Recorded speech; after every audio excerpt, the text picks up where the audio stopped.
자욱한 흙먼지가 잇는 마을 어귀에 요란한 풍악 소리가 울려 퍼졌지만 그 소리는 어딘가 기괴하게 일그러져 있었다. 혼례를 알리는 흥겨운 가락 사이로 사람들의 킥킥거리는 비웃음이 섞여 들어왔기 때문이다. 청색 관복을 입은 꼬마 신랑 최도유는 제 몸보다 훨씬 큰 옷자락에 발이 걸려 비틀거렸다. 8살이라는 어린 나이에 감당하기에는 사무관대의 무게가 너무나도 무거웠다. 도윤이 중심을 잃고 앞으로 고꾸라질 뻔하자 구경하던 마을 사람들 사이에서 왁자지껄한 웃음보가 터졌다. 누군가 혀를 차며 말했지만 그 목소리에는 연민보다는 조롱이 가득했다. 아이는 얼굴이 벌겋게 달아올라 울음을 터뜨리고 싶었지만 입술을 꽉 깨물며 참아냈다. 아버지가 신신당부했던 양반의 채통이라는 말이 귓기에 맴돌았기 때문이다. 행렬의 선두에 서 있던 마을의 유지박참봉은 거드름을 피우며 부채로 입을 가리고 웃었다. 그는 쩌렁쩌렁한 목소리로 주위 사람들에게 들으라는 듯 떠들었다. 저 꼴을 좀 보게나. 원숭이에게 사람 옷을 입혀놔도 저것보다는 낫겠어. 몰락한 양반 가문의 마지막 자존심이라더니 꼴이 참으로 우습구먼. 그의 말에 아낙네들도 덩달아 소매로 입을 가리며 호들갑을 떨었다. 도윤의 작은 손은 땀으로 축축하게 젖어 있었다. 관복 소매가 너무 길어 손끝조차 보이지 않았고 머리에 쓴 사모는 자꾸만 눈을 덮어 앞을 가렸다. 그는 마치 거대한 짐승의 뱃속에 갇힌 먹잇감이 된 기분이었다.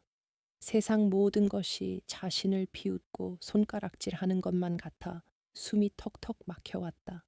그는 제발 이 길고 끔찍한 행렬이 빨리 끝나기만을 간절히 빌었다. 가마 안에 앉아 있던 신부 서혜는 밖에서 들려오는 소란을 고스란히 듣고 있었다.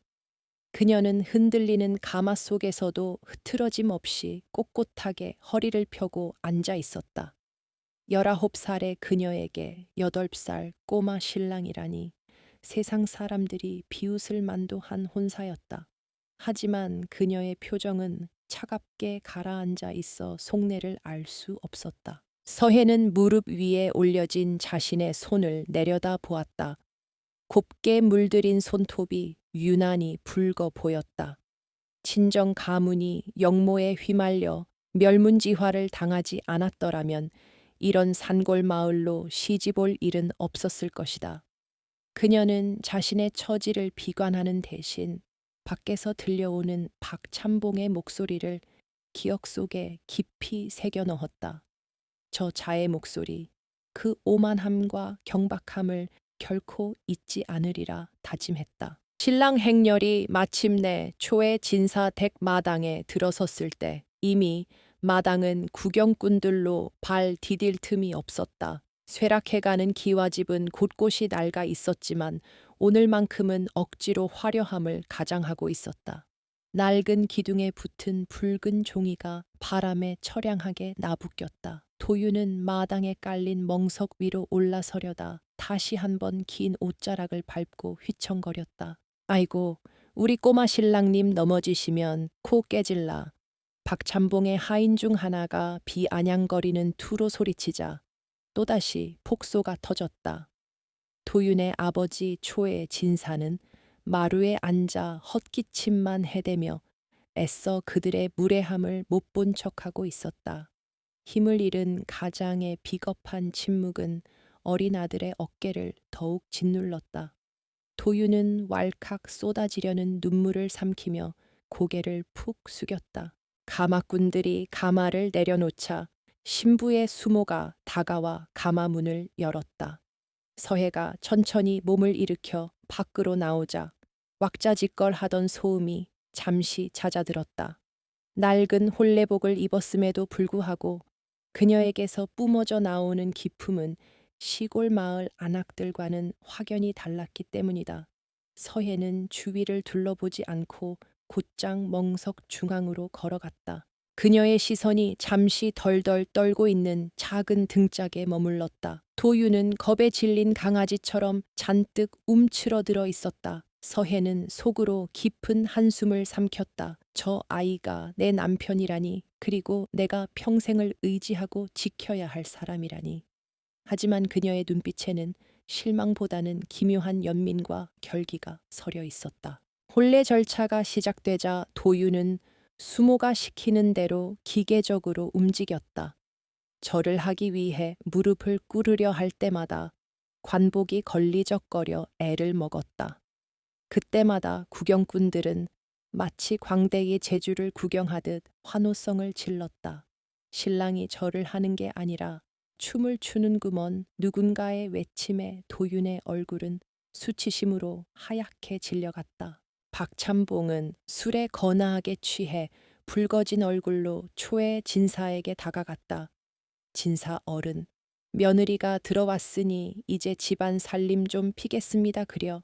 저렇게 다 큰 며느리가 들어왔으니 꼬마 신랑 기저귀는 잘 갈아주지 않겠소. 그의 노골적인 모욕에 초의 진사는 쥐고 있던 찻잔을 부들부들 떨었다. 하지만 빚더미에 앉은 그로서는 박참봉에게 대꾸할 힘이 없었다. 맞절을 하기 위해 서해와 도윤이 마주섰다. 도윤은 눈을 어디에 두어야 할지 몰라 바닥만 내려다 보았다.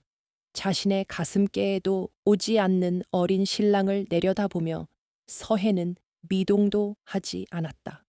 주위의 소음과 비웃음이 마치 먼 나라의 일인 양 그녀는 침착했다. 그 고요함이 도윤에게 묘한 안도감을 주었다. 절을 마치고 합환주를 나누어 마시는 순서가 되었다. 도윤은 표주박을 쥔 손이 너무 떨려 술을 쏟을 것만 같았다. 사람들이 숨을 죽이고 그 모습을 지켜보았다. 실수하기만을. 그래서 또 하나의 웃음거리가 생기기만을 기다리는 잔인한 호기심들이었다. 도윤은 숨을 멈추고 억지로 표주박을 입으로 가져갔다. 그 순간 서해가 표주박을 든 소매로 살며시 도윤의 손을 받쳐주었다. 남들 눈에는 그저 옷자락이 스친 것처럼 보였지만 도윤은 분명히 느꼈다. 따뜻하고 단단한 손길이 자신의 떨림을 잡아주고 있다는 것을. 도윤은 놀란 눈으로 슬쩍 고개를 들어 신부를 쳐다보았다. 연지곤지를 찍은 그녀의 얼굴은 여전히 무표정했지만 눈동자는 깊고 맑았다.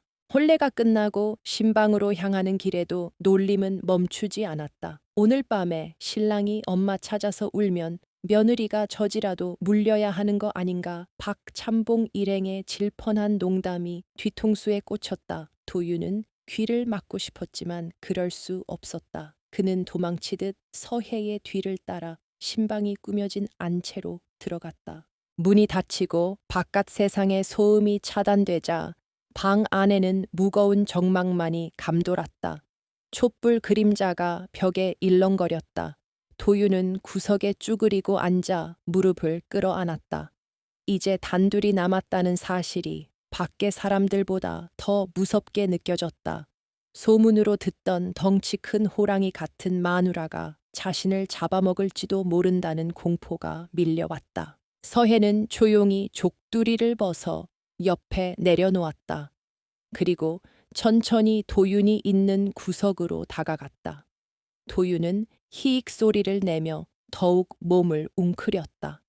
서해는 그런 도윤의 앞에 자리를 잡고 앉아 그를 빤히 응시했다. 그녀의 입술이 천천히 열렸다. 도련님, 아니 서방님, 고개를 드십시오. 그 목소리는 생각보다 낮고 부드러웠다. 도윤이 쭈뼛거리며 고개를 들자 서해가 품에서 하얀 손수건을 꺼내 그의 얼룩진 얼굴을 닦아주었다. 눈물과 콧물, 그리고 땀으로 범벅이 된 얼굴이 그녀의 손길에 천천히 깨끗해졌다. 우는 것은 부끄러운 일이 아닙니다. 하지만 저들에게 눈물을 보이는 것은 지는 것입니다. 도윤은 멍하니 그녀를 바라보았다. 자신을 꾸짖거나 비웃지 않는 어른은 어머니가 돌아가신 이후 처음이었다. 서해는 도윤의 흐트러진 옷매무새를 바로잡아주며 나직하게 속삭였다. 오늘은 많이 무서우셨지요. 저도 무서웠습니다. 하지만 우리는 이제 한 배를 탔습니다. 제가 서방님을 지켜드릴 테니 서방님도 저를 믿어주셔야 합니다. 그날 밤 신방의 촛불은 늦도록 꺼지지 않았다. 밖에서는 여전히 술판이 벌어져 시끄러운 소리가 들려왔지만 방 안의 공기는 이전과는 다르게 차분하게 가라앉아 있었다. 8살 꼬마와 19살 처녀. 세상에서 가장 어울리지 않는 이 부부의 첫날 밤은 그렇게 시작되고 있었다. 그것은 부부의 연이라기보다는 험한 세상에 맞서 싸우기로 한 전우의 결의에 가까웠다. 신방의 문창호지 너머로 어른거리던 그림자들이 하나둘 사라지고 왁자지껄하던 잔치 소음도 잦아들었다. 방 안에는 타닥거리는 촛불 소리와 두 사람의 가빠진 숨소리만이 맴돌았다. 도유는 방구석에 처박혀 무릎을 감싸 안은 채 마치 도살장에 끌려온 송아지처럼 눈동자만 굴리고 있었다. 그의 머릿속은 동네 형들이 짓궂게 놀려대던 첫날 밤에 대한 공포로 가득 차 있었다. 신부를 잡아먹지 않으면 네가 잡아먹힌다거나 여자가 귀신으로 변한다는 둥의 헛소리들이 어린 마음을 갉아먹고 있었다. 서해는 그런 도윤을 곁눈질로 살피며 천천히 자리에서 일어났다. 그녀가 움직이자 겹겹이 입은 홀레복 자락이 바스락거리는 소리를 냈다. 그 소리에 도윤이 흠칫 놀라며 어깨를 움츠렸다. 서해는 그 모습에 가슴 한구석이 아려왔다. 명문가의 자제라는 허울만 남았을 뿐 이 아이는 그저 학대받고 방치된 어린 짐승과 다를 바가 없었다. 그녀는 조심스러운 손길로 머리에 꽂힌 무거운 족두리를 내려놓았다. 목을 짓누르던 무게가 사라지자 비로소 숨이 트이는 것 같았다. 서방님, 이리 가까이 오시지요. 저 구석은 외풍이 들어찹니다. 서해가 나직하게 불렀지만 도유는 고개를 세차게 저으며 더욱 몸을 웅크렸다. 싫어. 저기 있으면 잡아먹는다고 했어. 기어들어가는 목소리로 중얼거리는 아이의 말에 서해는 쓴웃음을 삼켰다. 마을 사람들의 질 나쁜 농담이 이 어린아이에게 얼마나 큰 상처를 주었는지 짐작이 가고도 남았다. 그녀는 촛불을 등지고 앉아 자신의 그림자가 도윤을 덮지 않도록 배려하며 다시 말을 건넸다. 저는 서방님을 잡아먹으러 온 호랑이가 아닙니다. 그리고 서방님은 제 지아비이십니다. 지아비가 지어미를 무서워해서야 어찌 집안을 이끌겠습니까? 서해의 목소리에는 엄격함보다는 달래는 듯한 부드러움이 배어 있었다. 도유는 힐끔 고개를 들어 그녀를 쳐다보았다. 촛불에 비친 서해의 얼굴은 무섭다기보다는 어딘가 슬퍼 보였다. 돌아가신 어머니가 밤마다 들려주던 옛날 이야기 속의 선녀 같기도 했다. 그 묘한 분위기에 이끌려 도유는 주춤주춤 무릎으로 기어 그녀 쪽으로 다가갔다. 서해는 도윤이 다가오자 미리 준비해둔 주안상을 끌어당겼다. 상 위에는 식어버린 국수와 전, 그리고 떡 몇 조각이 놓여 있었다. 하루 종일 긴장과 공포에 시달리느라 물 한 모금 제대로 마시지 못했을 것이다. 시장하실 텐데 좀 드시지요. 보는 사람은 아무도 없습니다. 서해가 젓가락을 쥐어주자 도윤의 배에서 꼬르륵 소리가 크게 울렸다. 얼굴이 홍당무처럼 빨개진 도윤은 젓가락을 들고도 망설였다. 양반은 채통을 지켜야 한다는 아버지의 호통이 귓가에 맴돌았기 때문이리라. 채통은 남들이 볼 때 지키는 것입니다. 제 앞에서는 편히 드셔도 됩니다. 서해는 단호하게 말하며 전 하나를 집어 도윤의 입가에 가져다 대었다. 고소한 기름 냄새가 코끝을 자극하자 도윤은 더 이상 참지 못하고 입을 벌렸다. 허겁지겁 음식을 받아먹는 아이의 모습은 처량하면서도 안쓰러웠다. 서해는 말없이 물그릇을 챙겨주며 천천히 먹으라고 등을 토닥여 주었다. 따뜻한 손길이 등에 닿자 도윤의 긴장이 눈 녹듯 사라지기 시작했다. 음식을 먹으며 도윤은 처음으로 서해의 얼굴을 똑바로 바라보았다. 무서운 도깨비도 꼬리가 9 달린 여우도 아니었다. 그저 자신보다 키가 크고 예쁜 누나일 뿐이었다. 누나, 아니, 부인. 도윤이 작은 목소리로 부르자 서해가 눈을 맞추며 미소 지었다. 예, 서방님, 말씀하십시오. 그녀가 깍듯이 존대해주자 도윤은 어깨가 으쓱해지는 기분을 느꼈다. 마을 사람들은 언제나 꼬마, 반푼이라고 불렀고 아버지조차 못난 놈이라 불렀는데 이 낯선 여인만이 자신을 온전한 사람으로 대우해주고 있었다. 사람들이 내가 바보라고 놀려 글도 못 읽고 힘도 없어서 도윤이 웅걸거리며 고개를 숙였다. 서해는 젓가락을 내려놓고 도윤의 두 손을 꼭 잡았다. 아이의 손은 거칠고 자잘한 상처가 많았다.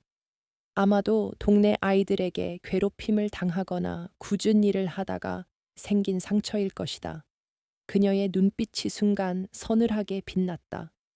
이 작은 손에 들려야 할 것은 붓과 책이지 멸시와 조롱이 아니었다. 그녀는 결심한 듯 도윤의 눈을 똑바로 응시하며 또박또박 말했다. 서방님은 바보가 아닙니다. 아직 날개를 펴지 못한 어린 새일 뿐입니다. 저들이 서방님을 놀리는 것은 서방님이 훗날 그들보다 훨씬 높이 날아오를까봐 두려워서 미리 짓밟으려는 것입니다. 도윤은 눈을 동그랗게 떴다. 그런 말은 태어나서 처음 들어보았다. 가슴속 어딘가에서 뜨거운 것이 울컥 치솟았다. 아무도 믿어주지 않았던 자신조차 잊고 있었던 가능성을 이 여인은 꿰뚫어 보고 있는 것 같았다. 제가 서방님의 날개가 되어 드리겠습니다. 그러니 서방님은 저를 믿고 세상 그 누구보다 당당해지셔야 합니다. 약속하실 수 있겠습니까? 서해가 새끼 손가락을 내밀었다. 도윤은 잠시 망설이다가 자신의 작은 새끼 손가락을 걸었다. 두 사람의 손가락이 얽히는 순간 묘한 전율이 흘렀다. 그것은 단순한 약속이 아니라 험난한 세상 속에서 서로를 지켜내겠다는 피의 맹세와도 같았다. 도윤의 눈가에 맺혔던 두려움이 조금씩 걷히고 그 자리에 희미하지만 단단한 의지가 자리 잡기 시작했다. 밤이 깊어지자 서해는 이부자리를 펴기 시작했다. 원한 금침이 깔린 요 위에는 부부의 금슬을 상징하는 베개가 나란히 놓였다. 도윤은 다시 얼굴이 붉어져 쭈뼛거렸다. 저 같이 자는 거야. 그의 순진한 물음에 서해는 피식 웃음을 터뜨렸다. 부부인데 당연하지요. 하지만 걱정 마십시오. 서방님이 어른이 되실 때까지는 그저 남매처럼 친구처럼 곁을 지키기만 할 것입니다. 그녀는 도윤을 안쪽 따뜻한 자리에 눕히고 자신은 문 쪽에 자리를 잡았다. 혹시라도 밤바람이 들어올까 혹은 밖에서 누군가 엿듣지 않을까 경계하는 위치였다. 도윤은 이불을 턱 밑까지 끌어올리고 누웠다. 옆에서 느껴지는 서해의 온기가 낯설면서도 포근했다. 어머니가 돌아가신 후 늘 혼자 자던 차가운 방이 오늘 밤은 세상에서 가장 안전한 요새처럼 느껴졌다. 그는 슬그머니 손을 뻗어 서해의 옷소매 끝을 잡았다. 서해는 그 손길을 뿌리치지 않고 가만히 두었다. 도윤은 안도감에 취해 스르르 눈을 감았다. 꿈속에서조차 들리던 마을 사람들의 비웃음 소리가 오늘은 들리지 않을 것 같았다. 도윤이 잠든 숨소리를 확인한 후에도 서해는 잠들지 못했다. 그녀는 어둠 속에서 천장을 응시하며 지난 날을 회상했다. 역적으로 몰려 참수당하신 아버지, 관비로 끌려가며 피를 토하던 어머니, 하루아침에 천의 고아가 되어 도망치듯 이곳으로 팔려온 자신의 처지가 기구했다. 하지만 그녀는 울지 않았다. 눈물은 이미 말라버렸고 남은 것은 오직 살아남아 가문을 복권시키겠다는 도끼뿐이었다. 그리고 그 목표를 이루기 위해서는 이 유약한 어린 신랑을 반드시 대들보로 키워내야만 했다. 두고 보라지. 내 남편을 비웃던 그 입들이 언젠가는 찬사를 뱉게 만들 것이다. 서해는 속으로 다짐하며 도윤의 잠든 얼굴을 바라보았다. 곤히 잠든 아이의 얼굴은 천사처럼 맑았다. 아직 때 묻지 않은 저 순수함이 그녀에게는 유일한 희망이었다. 박참봉을 비롯한 마을의 유지들이 초의 진사 대계 재산을 노리고 있다는 소문은 이미 들어 알고 있었다. 내일부터 당장 그들의 교묘한 괴롭힘이 시작될 것이다. 하지만 서해는 물러설 생각이 없었다. 그녀는 이미 싸울 준비가 되어 있었다. 새벽 달기 울기 전 서해는 조용히 일어나 도윤의 옷을 챙겼다. 어제 흙투성이가 된 관복 대신 깨끗하게 다듬은 도포를 꺼내 놓았다. 낡았지만 풀을 먹여 빳빳하게 다려놓은 옷이었다. 일어나십시오, 서방님. 해가 뜨면 사당에 인사를 올려야 합니다. 그녀의 목소리는 어제보다 한층 단호했다. 도윤은 비몽사몽간에 눈을 비비며 일어났다. 평소 같으면 칭걸거렸겠지만 서해의 눈빛을 보자 저절로 몸이 움직였다. 이제부터 시작될 하루는 어제와는 분명 다를 것이라는 예감이 들었다. 방문을 열자 차가운 새벽 공기가 얼굴을 때렸다. 마당은 고요했지만 저 멀리 대문 밖에서는 벌써부터 마을 사람들의 기척이 느껴졌다.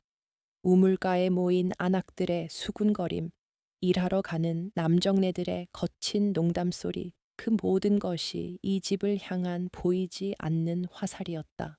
서해는 도윤의 옷매무새를 마지막으로 점검하며 그의 어깨를 꽉 잡았다. 어깨를 펴십시오. 고개는 꼿꼿이 드십시오. 서방님은 이 집안의 주인입니다. 도윤은 마른 침을 삼키며 고개를 끄덕였다. 그리고 두 사람은 나란히 전쟁터와도 같은 방문 밖으로 첫 발을 내디뎠다. 이른 새벽에 푸르스름한 안개가 마을을 감싸고 있었다. 초에 진사대게 낡은 대문이 삐거덕거리는 소리를 내며 열렸다. 도윤은 잔뜩 움츠린 어깨로 마당을 나섰다. 어젯밤 서해가 다림질해준 도포 자락이 아침바람에 발락거렸지만 소년의 발걸음은 천근망은 무거웠다. 관례에 따라 마을 어르신들께 문안을 드려야 한다는 아버지의 불호령이 떨어졌기 때문이다. 대문 밖을 나서자마자 기다렸다는 듯 킬킬거리는 소리가 들려왔다. 우물가에 모여 있던 동네 안악들과 나무를 하러 가던 사내들의 시선이 일제히 도윤에게 꽂혔다. 그들의 눈빛에는 갓 장가든 어린 신랑에 대한 축복 대신 먹잇감을 발견한 짐승들의 번뜩임이 서려 있었다. 도윤은 쥐구멍이라도 찾고 싶은 심정으로 고개를 푹 숙인 채 걸음을 재촉했다. 어이, 꼬마 신랑 어젯밤에 오줌은 안 쌌는가 굵직한 목소리가 허공을 가르자 왁자지껄한 웃음소리가 터져 나왔다. 목소리의 주인공은 박참봉의 집에서 머슴살이를 하는 칠성이었다. 그는 짐짓 점잖은 척 헛기침을 하며 도윤의 앞을 가로막았다.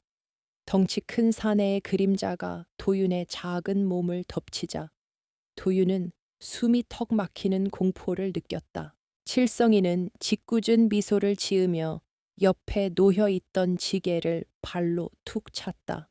지게 위에는 아름드리 장작이 산더미처럼 쌓여 있었다. 장가를 갔으면 이제 어엿한 산에 구실을 해야지. 이 정도 나무는 거뜬히 져야 마누라 굶기지 않는 법이여. 자, 한번 들어보시게나 우리 양반님. 그의 말에 주위 사람들은 박수를 치며 환호했다. 도윤은 울먹거리는 눈으로 칠성이와 지게를 번갈아 쳐다보았다. 제 몸무게보다 더 무거워 보이는 지게였다. 하지만 거절했다가는 겁쟁이 소리를 들을 것이 뻔했고 아버지가 그토록 강조하던 양반의 자존심에도 금이 갈 것이었다. 도유는 떨리는 손으로 지게 작대기를 잡았다. 거친 나무의 질감이 손바닥을 찔러왔다. 아이고, 힘쓰는 폼이 영 시원찮네. 젖 좀 더 먹고 와야겠어. 구경꾼들의 야유가 빗발쳤다. 도유는 입술을 깨물고 온 힘을 다해 지게를 들어 올리려 했다. 끙하는 신음과 함께 다리에 힘을 주었지만 지게는 꿈쩍도 하지 않았다. 오히려 중심을 잃은 도윤이 뒤로 벌러덩 나자빠지고 말았다. 흙먼지가 피어오르고 도윤의 하얀 도포는 순식간에 흙투성이가 되었다. 사람들은 배를 잡고 구르며 웃어댔다. 양반님네 채통이 땅바닥에 떨어졌네 그려. 글공부만 하더니 뼈가 물렁해졌나 보오. 그들의 조롱은 비수가 되어 도윤의 가슴을 후벼 팠다. 넘어진 무릎이 까져 쓰라렸지만 그보다 더 아픈 것은 산산조각 난 자존심이었다. 도윤은 엎드린 채 일어나지 못하고 어깨를 들썩이며 흐느꼈다. 그때였다. 대문 틈 사이로 이 광경을 지켜보던 차가운 시선이 있었다. 서해였다. 그녀는 당장이라도 달려나가 도윤을 일으켜 세우고 싶었지만 문지방을 넘지 않은 채 주먹을 꽉 쥐고 있었다. 지금 자신이 나서서 남편을 감싸준다면 도윤은 연경 이 사람들의 비웃음거리에서 벗어나지 못할 것이라는 판단 때문이었다. 서해의 눈빛이 웃고 떠드는 사람들의 얼굴 하나하나를 훑었다.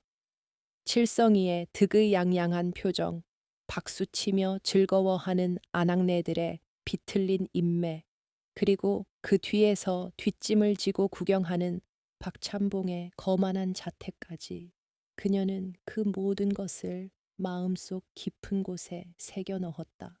훗날 반드시 치러야 할 빚 장부에 그들의 이름을 하나씩 적어 내려가듯 말이다.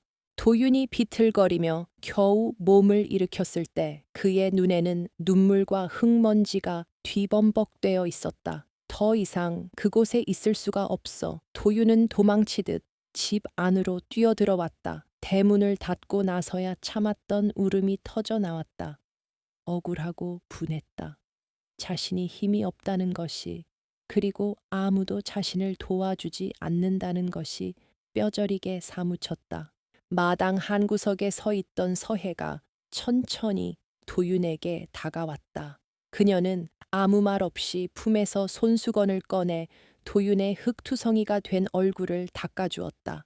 따뜻한 위로의 말을 기대했던 도윤은 서해의 무덤덤한 표정에 조금 서운함을 느꼈다. 하지만 서해는 도윤의 기대를 무참히 깨뜨리는 차가운 목소리로 입을 열었다. 분하십니까? 억울해서 견딜 수가 없으십니까? 그녀의 물음에 도윤은 딸 국지를 멈추고 그녀를 올려다 보았다. 서해의 눈은 그 어느 때보다 매섭게 빛나고 있었다. 울지 마십시오. 눈물은 약한 자의 핑계일 뿐입니다. 저들이 원하는 것이 바로 서방님의 눈물입니다. 서방님이 울 때마다 저들은 승리감을 맛볼 것입니다. 도윤은 충격을 받은 듯 멍하니 서해를 바라보았다. 어머니는 자신이 울 때마다 품에 안아 달래주셨는데 이 누나 같은 아내는 오히려 독한 말을 쏟아내고 있었다. 하지만 이상하게도 그 차가운 말 속에서 뜨거운 기운이 느껴졌다. 서해는 도윤의 흙 묻은 옷을 털어내며 말을 이었다. 힘이 없으면 길을 넣으십시오. 무시당하지 않으려면 실력을 갖추십시오. 아침 밥상이 들어왔지만 도윤은 숟가락을 들 힘조차 없었다. 밥알이 모래알처럼 까끌까끌하게 느껴졌다. 목구멍으로 넘어가는 국물은 쓰디썼다. 서해는 묵묵히 자신의 밥을 비우고는 숭늉 그릇을 도윤 쪽으로 밀어주었다. 드셔야 합니다. 먹고 살아서 저들에게 보란 듯이 갚아주어야 하지 않겠습니까? 그날 아침의 식사는 도윤의 인생에서 가장 쓰라린 기억으로 남을 것이었다. 하지만 동시에 가장 중요한 교훈을 얻은 순간이기도 했다. 도윤은 억지로 밥을 씹어 삼키며 우물가에서 보았던 칠성이의 비웃음을 떠올렸다. 언젠가는 반드시 그 무거운 지게가 아닌 세상의 무게를 짊어질 수 있는 사내가 되겠다고 다짐했다. 식사를 마친 후 서혜는 도윤을 사랑방으로 이끌었다. 그곳에는 먼지 쌓인 책들이 널브러져 있었다. 아버지가 술에 취해 던져놓은 책들이었다. 서혜는 말없이 책 한 권을 집어들어 먼지를 털어내고 도윤 앞에 놓았다. 소학이었다. 글을 읽으십시오. 세상의 이치를 깨우치고 사람의 도리를 알아야 저들을 다스릴 수 있습니다. 도윤은 책을 내려다 보았다. 까만 글자들이 어지럽게 춤을 추는 것 같았다. 평소라면 머리가 아프다고 도망쳤겠지만 오늘은 달랐다. 서해가 옆에서 먹을 갈기 시작했다. 은은한 묵향이 방 안을 채우자 도윤의 마음도 차분하게 가라앉았다. 밖에서는 여전히 마을 사람들의 소란스러운 소리가 들려왔지만 사랑방 안은 고요한 전쟁터와 같았다. 서해는 붓을 들어 종이 위에 글자를 써 내려갔다. 인내, 렌나이, 참을 인, 견딜내. 그녀의 필체는 힘있고 정갈했다. 이것을 마음에 새기십시오. 오늘의 치욕을 잊지 말고 뼈에 사무치도록 기억하십시오. 그리고 때가 올 때까지 칼을 갈듯 실력을 갈고 닦으십시오. 도윤은 서해가 쓴 글자를 따라 서툰 솜씨로 붓을 놀렸다. 해가 중천에 뜰 무렵 초의 진사가 부스스한 모습으로 사랑방 문을 열었다. 그는 아들과 며느리가 나란히 앉아 글을 읽는 모습을 보고 잠시 멈칫했다. 술에 찌든 눈이 잠시 맑아지는 듯했다. 그는 헛기침을 하며 뒷짐을 지고는 슬그머니 자리를 피했다. 집안에 묘한 활기가 돌기 시작한 것을 그도 느낀 모양이었다. 하지만 평화는 오래 가지 않았다. 대문 밖에서 낯선 목소리가 들려왔다. 초의 진사 계시오. 관에서 나왔소. 쩌렁쩌렁한 고함에 도윤의 붓끝이 흔들려 종이에 먹물이 튀었다. 서해는 붓을 내려놓고 차분하게 도윤의 손을 잡았다. 두려워 마십시오. 제가 곁에 있습니다. 그녀의 눈빛은 흔들림 없이 문 쪽을 향하고 있었다. 또 다른 시련이 다가오고 있었지만 그들은 이제 혼자가 아니었다. 대문 밖에서 들려온 호통 소리에 집안의 공기가 순식간에 얼어붙었다. 초의 진사는 방문을 걸어 잠그고 이불 속으로 숨어버렸고 어린 도윤은 사색이 되어 서해의 치맛자락을 붙잡았다. 서해는 떨고 있는 도윤의 손을 한 번 꽉 잡아준 뒤 옷매무새를 가다듬고 마당으로 나섰다. 관에서 나온 이방은 뒷짐을 진 채 거만하게 마당을 서성이고 있었다. 그는 낡은 기와집을 둘러보며 혀를 찼다. 밀린 환곡을 받으러 왔는데 주인 양반은 코빼기도 안 보이고 어린 며느리가 나왔느냐 이방의 말투는 비아냥으로 가득 차 있었다. 서해는 당황하지 않고 차분하게 고개를 숙여 예를 갖췄다. 시아버님께서 병환 중이시라 거동이 불편하십니다. 관아의 일이라면 제가 대신 듣겠습니다. 이방은 서해의 또렷한 목소리에 흠칫 놀란 눈치였다. 시골 아낙네라면 겁을 먹고 울상부터 짖기 마련인데 이 어린 며느리는 눈 하나 깜짝하지 않고 자신을 응대하고 있었다. 그는 헛기침을 하며 장부를 펼쳐 보였다. 이 집안이 관에 빚진 쌀이 10섬이 넘는다. 당장 갚지 않으면 이 집이라도 압류해야 할 판이야. 서해는 눈동자가 흔들리지 않았다. 그녀는 품속에서 작은 비녀 하나를 꺼내 이방에게 건넸다. 이것으로 당장의 급한 불은 꺼주시지요. 남은 빚은 반드시 추수 때까지 갚겠습니다.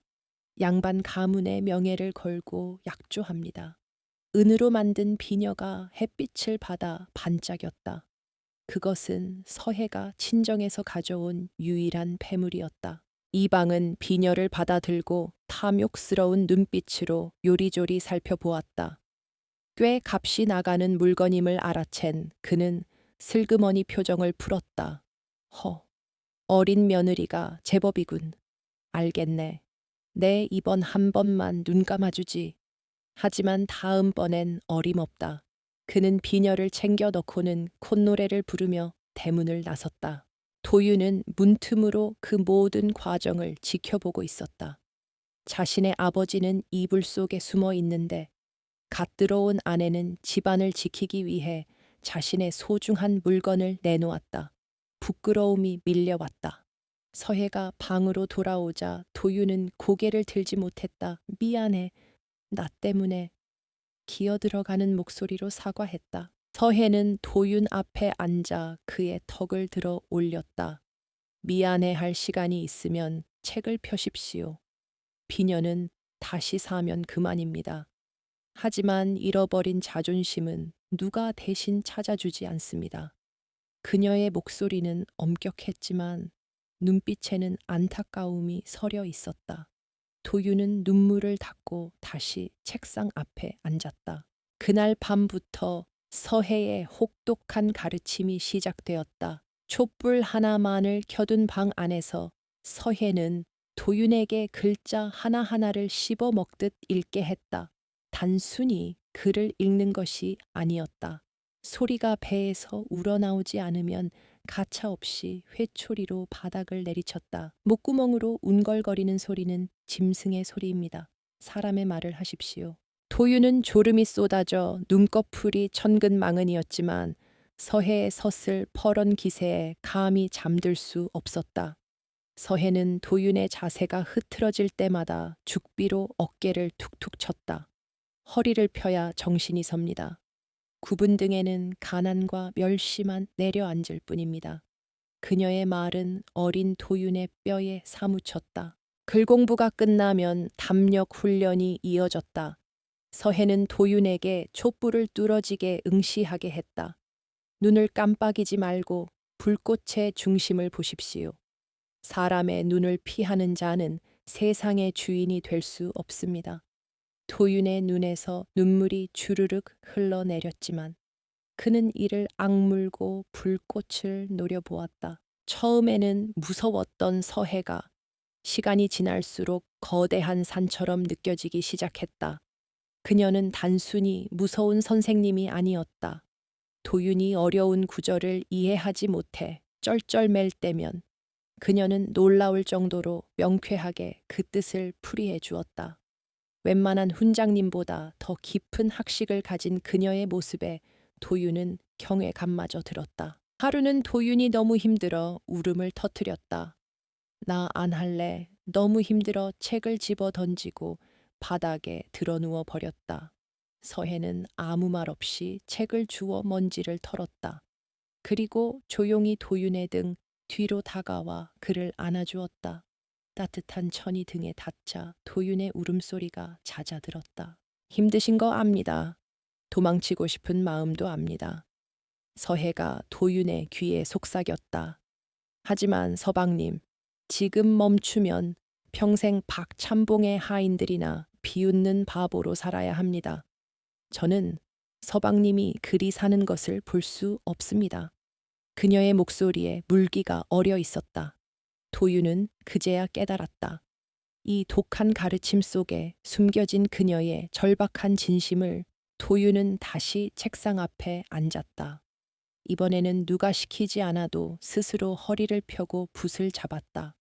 서해가 옆에서 먹을 갈아주었다. 사각사각 먹이 갈리는 소리가 방 안의 정적을 채웠다. 두 사람 사이에는 말로 표현할 수 없는 끈끈한 유대감이 생겨나고 있었다. 그것은 부부의 전기라기보다 전우에 가까운 것이었다. 계절이 바뀌고 찬바람이 불기 시작할 무렵 도윤의 눈빛은 예전과 달라져 있었다. 겁에 질려 흔들리던 눈동자는 차분하게 가라앉았고 사람을 대할 때도 쉽게 시선을 피하지 않았다. 마을 사람들은 여전히 그를 꼬마 신랑이라 놀렸지만 도윤은 더 이상 그들의 말에 일일이 반응하지 않았다. 서해는 그런 도윤의 변화를 말없이 지켜보았다. 아직은 미약하지만 씨앗이 싹을 틔우고 있었다. 그녀는 밤마다 도윤 몰래 병법서와 역사책을 필사했다. 언젠가 도윤이 더 넓은 세상으로 나갈 때를 대비한 것이었다. 이 작은 방 안에서 두 사람은 세상을 뒤집을 준비를 하고 있었다. 어느 날 밤, 도윤이 책을 읽다 말고 서해를 바라보았다. 부인, 이 글귀의 뜻이 참으로 깊습니다. 백성은 물과 같아서 배를 띄우기도 하지만 뒤집기도 한다니요. 서해는 미소 지으며 고개를 끄덕였다. 그렇습니다. 그러니 서방님은 그물을 다스리는 지혜로운 사공이 되셔야 합니다. 도윤은 서해의 손을 잡았다. 거친 일로 인해 까칠해진 그녀의 손을 어루만지며 그는 마음속으로 다짐했다. 반드시 성공해서 이 사람을 호강시켜 주겠노라고. 그리고 자신을 비웃던 모든 이들에게 보란 듯이 증명해 보이겠노라고. 8살 꼬마 신랑의 가슴 속에 야망이라는 불꽃이 피어오르고 있었다. 창밖에는 한방눈이 내리고 있었다. 세상은 하얗게 덮였지만 초의 진사 댁 사랑방의 불빛은 밤새 꺼질 줄 몰랐다. 어둠 속에서 자라나는 것은 나무만이 아니었다. 한 소년이 그리고 한 여인이 시련 속에서 단단하게 여물어가고 있었다. 마을 우물대야에는 언제나 끈적거리는 소문들이 이끼처럼 끼어 있었다. 아낙네들은 방망이질을 하며 남의 집 흉을 보는 것을 유일한 낙으로 삼았는데 요즘 그들의 입에 오르내리는 가장 맛있는 먹잇감은 단연 초의 진사댁의 어린 부부였다. 빨래터에 모인 안악 중 하나가 주위를 살피더니 목소리를 낮춰 속삭였다. 그 집 며느리 눈빛 보았는가? 그게 어디 사람의 눈이던가? 옆에 있던 다른 안악이 맞장구를 치며 빨래를 퍽퍽 내리쳤다. 내 말이 그 말일세. 들어온 지 얼마나 되었다고 그 빚을 다 갚아 친정에서 뭘 훔쳐오지 않고서야 그게 가당키나 한 일인가. 게다가 그 꼬마 신랑은 요새 통 말하는 꼴을 못 봤어. 혹시 그 여우 같은 며느리가 신랑 혀를 묶어버린 건 아닐까 몰라. 소문은 팔 없는 말이 되어 천리를 갔다. 어느새 서해는 몰락한 양반집을 홀려 재산을 가로채려는 구미호가 되어 있었고 도유는 마누라 치마폭에 쌓여 혼까지 빼앗긴 반편이 멍청이가 되어 있었다. 사람들은 그들 부부가 지나갈 때마다 수군거리며 손가락질을 해댔고 마주치면 재수가 없다며 침을 뱉는 신용까지 했다. 박참봉은 사랑방 문을 열어놓고 곰방대를 피워 물며 흐뭇한 미소를 지었다. 자신이 퍼뜨린 소문이 마을 전체를 장악하고 있다는 사실이 만족스러웠다. 그는 최진사 대기빚을 갚았다는 소식을 듣고 잠시 당황했었지만 이내 새로운 계략을 꾸며냈다. 돈으로 옥죄지 못한다면 사람을 말려 죽이면 그만이었다. 그는 하인 칠성이를 불러 은밀한 지시를 내렸다. 앞으로 마을의 그 누구도 최진사 댁과 물건을 사고 팔지 못하게 하라. 쌀 한 톨, 소금 한 줌도 그 집에 들어가서는 안 된다. 만약 이를 어기는 자가 있다면 내 땅을 붙이지 못하게 할 것이라고 엄포를 놓아라. 박참봉의 눈빛이 탐욕스럽게 번들거렸다. 마을 사람들의 따돌림은 날이 갈수록 노골적으로 변해갔다. 장터에 나간 도윤이 콩 한 돛박을 사려 해도 상인들은 고개를 돌리며 물건이 없다고 잡아댔다. 뻔히 보이는 물건을 없다고 하는 그들의 태도의 도유는 입술을 깨물며 돌아설 수밖에 없었다. 등 뒤로 들려오는 킬킬거리는 웃음소리가 비수처럼 등에 꽂혔다.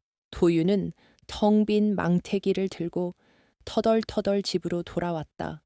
대문 앞에서 기다리던 서해가 그의 빈손을 보고는 아무 말 없이 그를 맞이했다. 도유는 억울함에 눈시울이 붉어졌다. 부인, 사람들이 나에게 아무것도 팔지 않습니다. 내가 돈을 내밀어도 투명 인간 취급을 합니다. 내가 정말 바보가 된 것 같습니다. 서해는 도윤의 차가운 손을 잡고 방으로 이끌었다. 그녀는 물 한 그릇을 떠주며 차분하게 말했다. 그들이 서방님을 투명 인간 취급한다면 서방님은 그들을 돌멩이로 여기십시오. 우리가 무너지기를 바라는 자들에게 화를 내거나 슬퍼하는 모습을 보이는 것은 그들이 원하는 대로 해주는 것입니다. 하지만 도윤의 가슴 속에 쌓인 응어리는 쉽게 풀리지 않았다. 밤마다 들려오는 마을 사람들의 쑥떡공론이 환청처럼 귓가를 맴돌았다. 바보 신랑, 번거리 신랑, 아이들의 놀림 노래가 꿈속까지 따라와 그를 괴롭혔다. 도윤은 자다가도 벌떡 일어나 식은 땀을 흘리며 가쁜 숨을 몰아쉬곤 했다. 서해는 그런 도윤의 머리맡을 지키며 밤새 책을 읽어주었다. 옛 성현들이 겪었던 고난과 역경, 그리고 그것을 극복해낸 이야기들이었다. 지금 우리가 겪는 이 고립은 훗날 서방님이 더 큰 세상을 호령하기 위한 단련의 시간입니다. 외로움을 견디지 못하는 자는 군주가 될 수 없습니다. 어느 날 오후 도윤은 서해가 가꾸는 텃밭에 물을 주기 위해 우물가로 나갔다. 마을 아이들 서너시 그를 발견하고는 주위를 빙빙 돌며 놀려대기 시작했다. 얼레리 꼴레리, 번거리 새신랑, 마누라 치마 속에서 나오지 마라.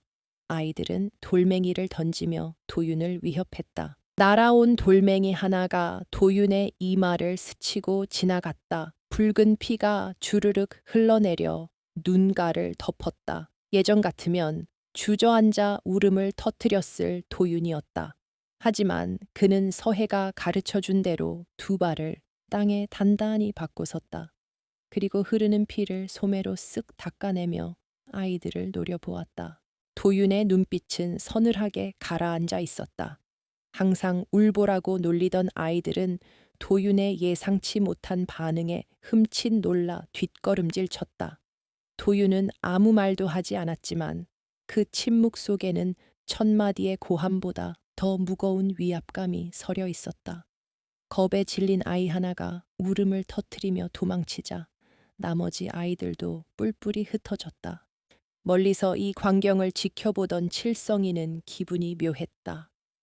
저 꼬마 녀석 눈빛이 달라졌어. 예전에 그 겁쟁이가 아니야. 그는 서둘러 박참봉에게 달려가 이 사실을 알렸다. 박참봉은 곰방대를 탁탁 털며 코웃음을 쳤다. 고양이가 쥐 흉내를 낸다고 호랑이가 되겠느냐. 두고 봐라. 곧 제풀에 지쳐 쓰러질 것이다. 집으로 돌아온 도윤의 이마를 본 서해의 표정이 굳어졌다.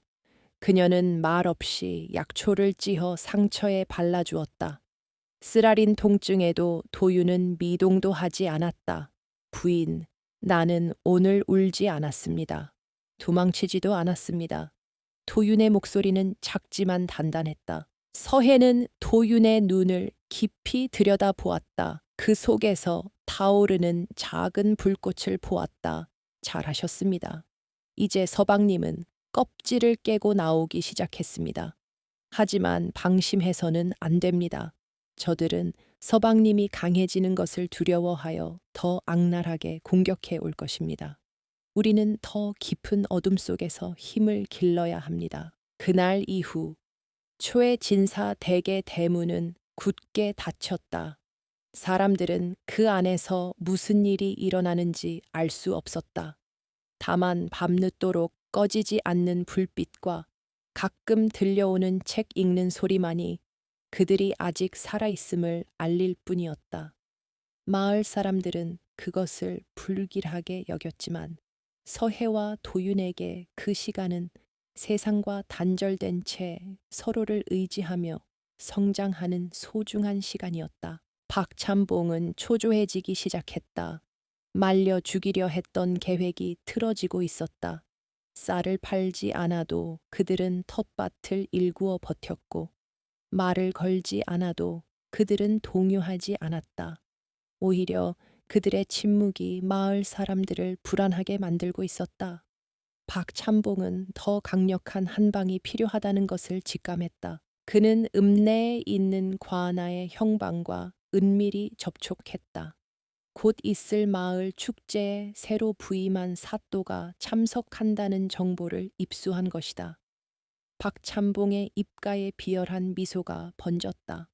많은 사람이 모인 자리에서 특히 사또가 보는 앞에서 망신을 준다면 다시는 고개를 들지 못하게 만들 수 있을 것이다. 계절은 어느덧 가을로 접어들고 있었다.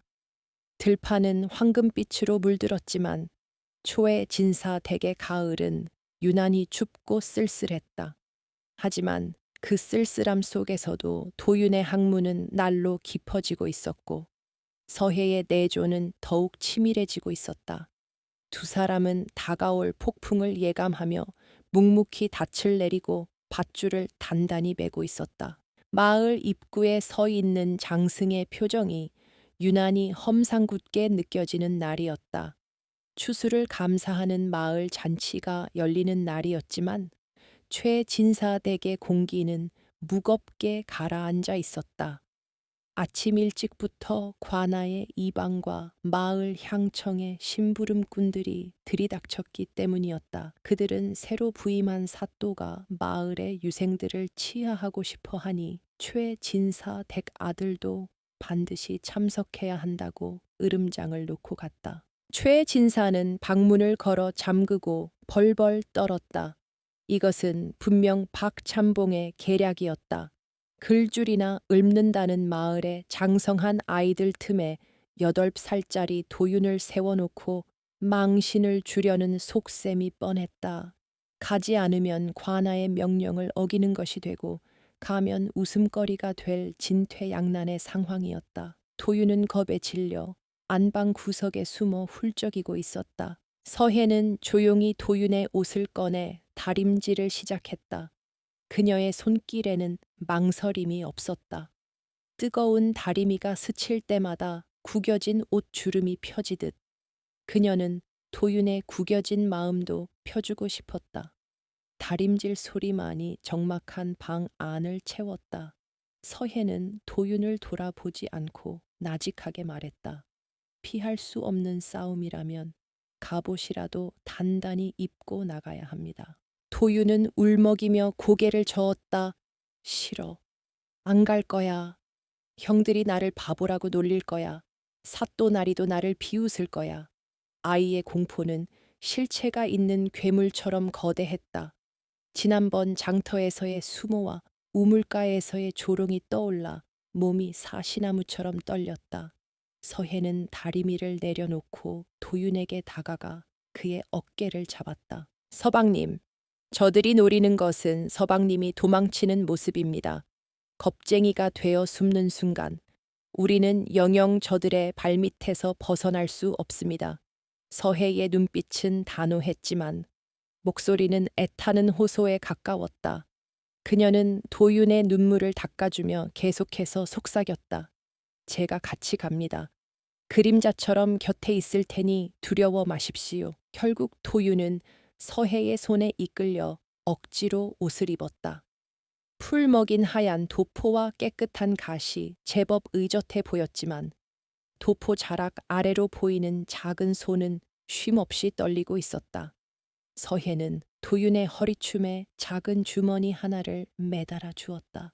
불안할 때마다 이것을 만지십시오.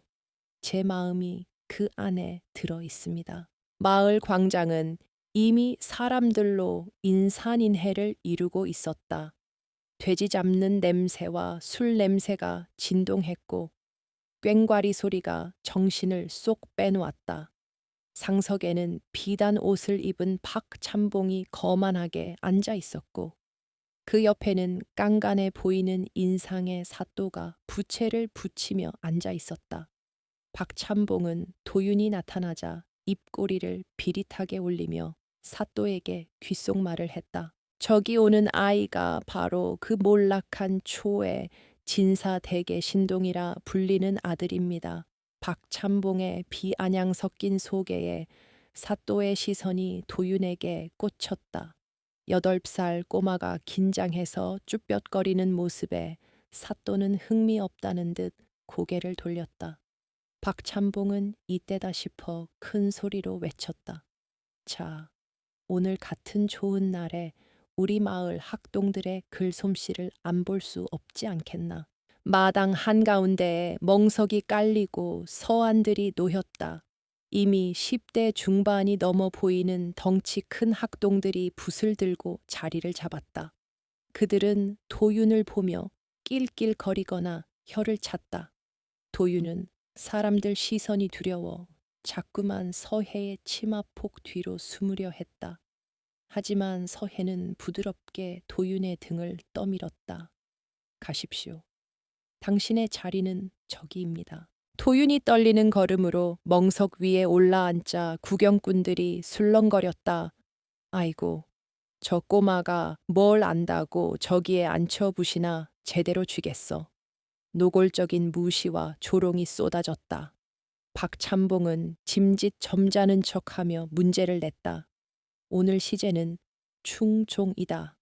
나라와 임금, 그리고 부모에 대한 충심을 글로 표현해 보거라. 어려운 주제였다.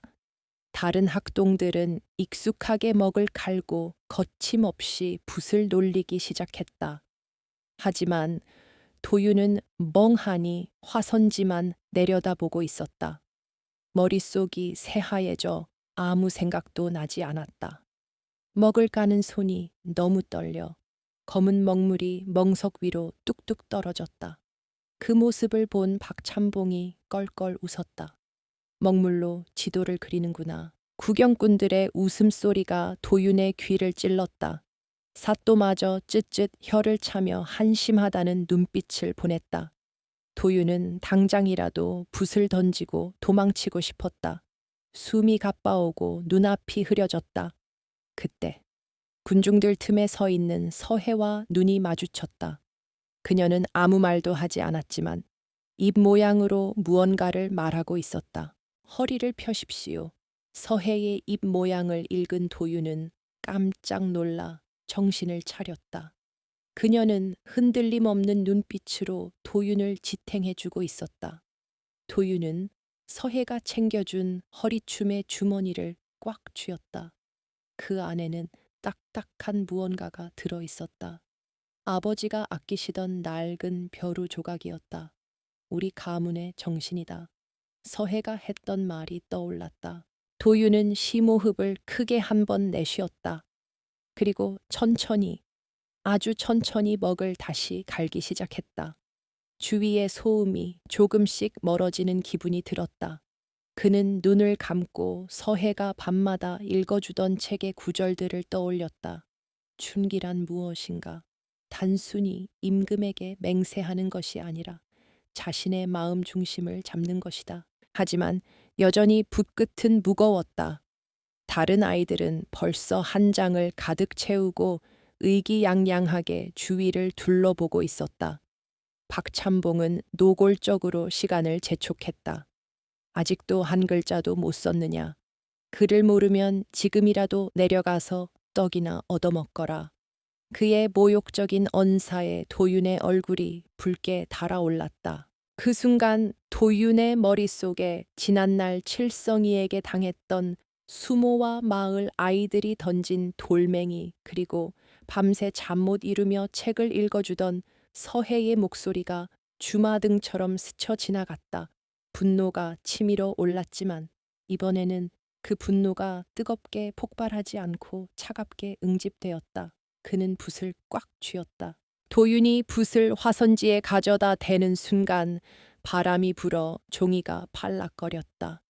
누군가 비웃으며 돌을 던진 것 같기도 했다. 그러나 도윤은 개의치 않았다. 그는 서툰 솜씨지만 힘있게 한 획을 그었다. 삐뚤빼뚤한 글씨였지만 그 안에는 8살 아이가 감당하기 힘든 무게가 실려 있었다. 박찬봉은 도윤이 글을 쓰기 시작하자 당황한 기색이 역력했다. 그저 울고 불며 도망칠 줄 알았던 아이가 버티고 앉아 붓질을 하고 있었기 때문이다. 그는 하인들에게 눈짓을 보냈다. 무언가 방해를 하라는 신호였다. 하인 하나가 슬그머니 도윤의 뒤로 다가가 발을 걸려는 찰나였다. 서해가 번개같이 움직였다. 그녀는 하인의 앞을 가로막으며 차가운 목소리로 일갈했다. 학동이 글을 쓰고 있는데 어찌 소인배들이 방해를 하는가? 그녀의 목소리는 크지 않았지만 서슬퍼런 기세가 서려 있어 하인은 움찔하며 뒤로 물러섰다. 사또가 흥미롭다는 듯 부채를 접고 그 광경을 지켜보았다. 도유는 등 뒤에서 무슨 일이 일어나는지도 모른 채 오로지 글씨에만 집중했다. 땀방울이 콧등을 타고 흘러내려 화선지 끝에 떨어졌다. 마침내 마지막 획을 긋고 붓을 내려놓았을 때 도윤의 손은 하얗게 질려 있었다. 광장에는 묘한 정적이 감돌았다. 모두가 숨을 죽이고 꼬마 신랑이 쓴 글을 기다리고 있었다. 광장에 감돌던 짧은 정적은 박찬봉의 걸걸한 웃음소리에 의해 산산조각이 났다. 도윤이 떨리는 손으로 들어 올린 화선지 위에는 먹물이 잔뜩 묻은 삐뚤빼뚤한 글씨가 적혀 있었다. 먹을 너무 많이 찍어 종이가 울었고 획의 굵기는 제멋대로였다.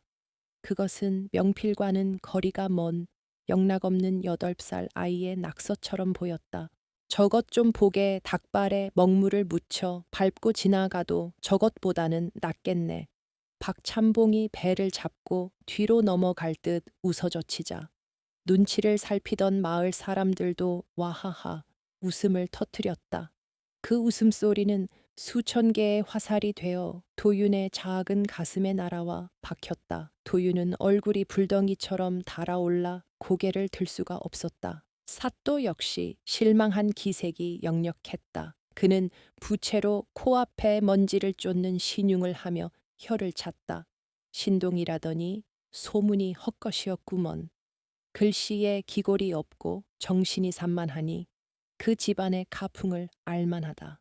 사또의 냉담한 한마디는 박찬봉에게 날개를 달아주는 격이었다. 박찬봉은 기세등등하여 자리에서 일어나 도윤에게 다가갔다. 그는 도윤이 쓴 종이를 낚아채듯 빼앗아 사람들 앞에 흔들어 보였다.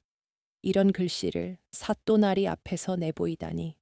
내 놈이 관아를 능멸하려는 것이냐? 아니면 네 아비가 시키더냐? 그의 목소리에는 조롱을 넘어선 살기가 서려 있었다. 도윤은 입술을 깨물었다. 너무 세게 깨물어 비릿한 피맛이 입안에 퍼졌다. 서해가 가르쳐준 대로 당당하게 서 있으려 했지만 다리가 후들거려 견딜 수가 없었다. 그것이 아니오라. 도윤이 기어들어가는 목소리로 변명하려 했지만 군중들의 야유 소리에 묻혀 들리지 않았다. 쯧쯧 어미 없는 자식이라 가정교육을 못 받은 티가 나는구나. 아비는 술독에 빠져 살고 자식은 먹물 장난이나 친히 초의 진사 댁도 이제 끝장이야. 누군가 군중 속에서 소리쳤다. 그 말은 도윤이 가장 아파하는 상처를 후벼 팠다. 돌아가신 어머니에 대한 모욕은 어린 그가 감당하기엔 너무나 가혹했다. 도윤의 눈에 억눌러 왔던 눈물이 그렁그렁 맺혔다. 울면 안 돼. 울면 지는 거야. 부인이 그랬어. 그는 마음속으로 수없이 되뇌었지만 코끝이 찡해오고 목구멍이 뜨거워지는 것을 막을 수 없었다. 눈물이 뺨을 타고 흐르려는 순간 그는 고개를 뒤로 젖혀 눈물을 삼켰다. 그 모습이 처절해서 보는 이의 가슴을 저릿하게 만들었다. 다른 학동들이 쓴 유려한 글씨들이 도윤의 것과 비교되며 전시되었다. 그들은 의기양양하게 어깨를 펴고 도윤을 내려다 보았다. 도윤은 멍석 위에 주저앉아 떨어진 붓을 주우려 했다. 그때 칠성이가 슬그머니 발을 뻗어 붓을 툭 찼다. 붓은 흙바닥을 굴러먼지 구덩이 속에 처박혔다. 어이쿠, 손에 힘도 없으면서 무슨 붓을 잡겠다고. 칠성기가 비아냥거렸다. 도윤은 흙투성이가 된 붓을 멍하니 바라보았다. 그것은 단순히 붓이 아니었다. 서해가 밤마다 정성스레 닦아주던, 그리고 아버지가 물려준 가문의 마지막 자존심이었다. 도윤은 무릎을 꿇고 붓을 향해 기어갔다. 그 비굴해 보이는 모습에 사람들의 조롱은 절정에 달했다. 저 꼴 좀 봐라. 양반이 땅바닥을 기는구나. 박찬봉은 사또에게 술을 따르며 즐거워했다. 이대로라면 최진사 댁을 마을에서 쫓아내는 것은 시간 문제였다. 도윤은 흙 묻은 붓을 소중히 쥐고 가슴에 품었다. 옷은 더러워졌고 마음은 갈기갈기 찢겨 있었다. 군중들 뒤편에 서 있던 서해의 눈빛이 싸늘하게 식었다. 그녀는 도윤이 눈물을 삼키는 모습을, 무릎을 꿇고 붓을 줍는 모습을 지켜보았다. 그녀의 손톱이 손바닥을 파고들어 피가 맺혔다. 더 이상 참는 것은 미덕이 아니었다. 지금 나서지 않으면 도윤의 영혼은 연경 부서져 버릴 것이었다. 서해는 깊은 숨을 내쉬었다. 그리고 천천히, 아주 천천히 군중을 헤치고 앞으로 나아갔다. 그녀의 발걸음에는 망설임이 없었다. 소란스러운 축제 현장이었지만 그녀가 지나가는 곳마다 묘한 침묵이 흘렀다. 그녀에게서 뿜어져 나오는 서슬, 퍼런 기운이 사람들을 압도했기 때문이다. 그녀는 멍석 위에 주저앉은 도윤의 곁으로 다가갔다. 그리고 흙투성이가 된 도윤의 손을 부드럽게 감싸 쥐었다. 도윤이 놀란 눈으로 고개를 들었다. 서해의 눈은 그 어느 때보다 맑고 깊었다.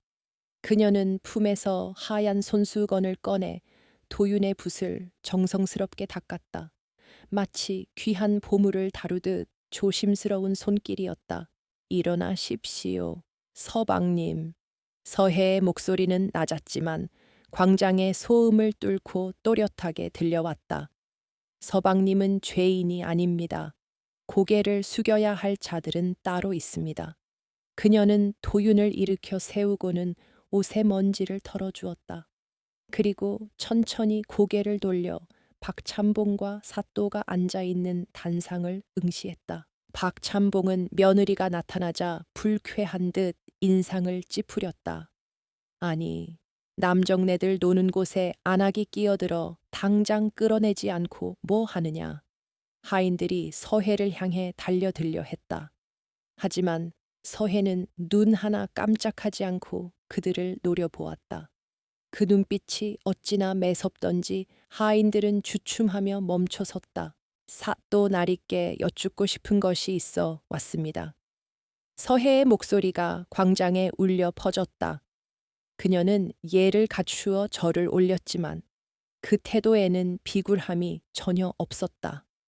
오히려 당당한 기품이 흘러넘쳐 사또조차 술잔을 내려놓고 그녀를 주목하게 만들었다. 도윤은 서해의 치맛자락을 잡고 숨을 죽였다. 글이란 사람의 마음을 담는 그릇이라 배웠습니다. 제 서방님의 글씨가 비록 서툴고 거칠지 모르나 그 안에 담긴 뜻마저 비웃음을 살 만한 것인지 사또나리의 고견을 듣고 싶습니다. 서해는 도윤이 쓴 종이를 다시 집어들어 펼쳤다. 먹물이 튀어 엉망인 종이였지만 그녀의 손에 들리니 마치 임금의 교지처럼 위엄 있어 보였다. 박찬봉이 코웃음을 쳤다. 뜻은 무슨 얼어 죽을 듯 개가 짖어도 저것보다는 뜻이 깊겠다. 하지만 서해는 박찬봉을 투명 인간 취급하며 오직 사또만을 바라보았다. 사또는 헛기침을 하며 자세를 고쳐 앉았다. 이 당돌한 여인에게서 풍기는 범상치 않은 기운을 느꼈기 때문이다. 그래, 어디 한번 드러나 보자. 저 흉한 글씨에 무슨 대단한 뜻이 숨어 있다는 말이냐. 사또의 허락이 떨어지자 서해는 미소를 지었다. 그것은 차갑고도 아름다운 반역의 서막을 알리는 미소였다. 광장의 모든 시선이 이 어린 며느리의 입술에 집중되었다. 바람이 불어와 서해의 옷자락을 날렸지만 그녀는 태산처럼 움직이지 않았다. 서해가 치마폭을 정리하며 단상 앞으로 한 걸음 더 나아가자 흙먼지가 이는 광장의 공기가 팽팽하게 당겨졌다. 그녀의 손에는 도윤이 썼던 먹물이 번지고 획이 삐뚤어진 화선지가 들려 있었다. 박찬봉은 그녀의 기세에 눌려 잠시 입을 다물었지만 이내 비웃음을 흘리며 부채를 쫙 펴들었다. 계집이 감히 신성한 과거장에 끼어들어 궤변을 늘어놓으려 하다니 세상이 말세로다. 그의 빈정거림에도 서해의 눈동자는 조금도 흔들리지 않았다. 그녀는 마치 진흙 속에서 피어난 연고처럼 고고하게 고개를 들고 사또를 직시했다. 사또 나리, 이 글씨를 보십시오. 이것이 정령 붓장난으로 보이십니까? 서해의 목소리는 낮았으나 맑은 울림이 있어 소란스러운 좌중을 단번에 잠재웠다. 그녀는 종이를 사또의 눈앞에 펼쳐 보였다. 먹물이 튀어 검게 얼룩진 부분은 마치 피눈물을 흘린 자국처럼 처절해 보였다. 사또는 짐짓 귀찮은 표정으로 종이를 흘끔 보았으나 서해에 절박하면서도 당당한 태도에 이끌려 자세를 고쳐 앉았다. 그녀의 손끝이 떨리는 획 하나하나를 짚어가며 설명을 이어갔다. 이 획의 떨림은 기교가 부족해서가 아닙니다. 8살 어린아이가 감당하기엔 너무나 무거운 공포와 싸운 흔적입니다. 서해가 도윤을 가리키며 말했다. 도윤은 여전히 고개를 숙인 채 주먹을 꽉 쥐고 있었다. 어른들의 조롱과 멸시 속에서 붓을 잡은 손이 얼마나 떨렸겠습니까? 그러나 이 아이는 끝까지 붓을 놓지 않았습니다. 서해의 눈시울이 붉어졌지만 그녀는 눈물을 보이지 않았다. 오히려 그 붉은 눈가는 그녀의 결기를 더욱 돋보이게 했다. 여기 굵게 찍힌 점을 보십시오. 이것은 단순한 먹물 자국이 아닙니다. 두려움을 이겨내고 마음의 중심을 잡으려 했던 아이의 눈물입니다. 서해는 다른 학동들이 쓴 유려한 글씨들을 가리키며 비교했다. 저기 걸린 글씨들을 보십시오.